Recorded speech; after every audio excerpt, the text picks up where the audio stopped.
আজ আপনাদের সামনে কিছু কথা বলতেছি।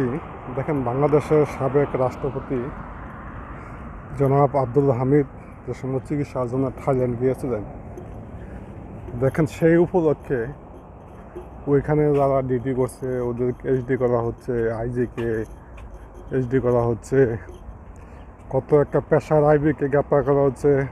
উনি পলায়ে গেছে, এই করছে সেই করছে। এখন তো উনি মনে হয় গতকালকে না মনে হয় দেশে আসছে এখন গ্রেপ্তার করেন। মানে আজ তো আপনাদের মুরাদের কিছু না থাকে, মানে একটা লোক চিকিৎসার জন্য যাইবে, সে এই করছে সেই করছে। উনি তো ধানমন্ডিতে ছিলেন এবং পুলিশ হেফাজতে একজন প্রেসিডেন্ট যখন রিটায়ার হয়ে যায় তার সাথে পুলিশ পাহারা সবসময় থাকে। উনি পুলিশের লগে থাকার পরে পুলিশ সাথে নিয়ে উনিকে খুন করছে। দেখেন, আমরা মানুষকে আমাদেরকে বোকা বানাইতে বেশিক্ষণ লাগে না, বুঝছেন? আমরা যদি বোকার সঙ্গে বসবাস করি, ঠিক আছে, আমরা বোকার সঙ্গে বসবাস করি, আমরা ওদেরকে যা বলে আমরা তাই বিশ্বাস করতে বাধ্য হই। একটু যাচাই করি না, একটু পরিস্থিতি বিবেচনা করি না যে কোনটা বলা সঠিক হবে, কোনটা বলা অসঠিক হবে।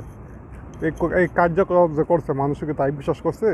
কখনো কখনো খুদায় কিছু ইউটিউবার বা কিছু সংবাদ মাধ্যমে দেখা যায় তাদের ফ্যাশ নষ্ট করছে যে আমরা এটা মানে অন্য কাজগুলো ঢাকা দেওয়ার জন্যে, যে অন্য যে ব্যর্থগুলো যে কাজে ব্যর্থ হয়েছে ওই ব্যর্থগুলো ঢাকার জন্যে তারা মানে এই নিয়ে গবেষণা করে এনটা গরম করে হেনটা ঠান্ডা বানায় রাখছে, বুঝলেন?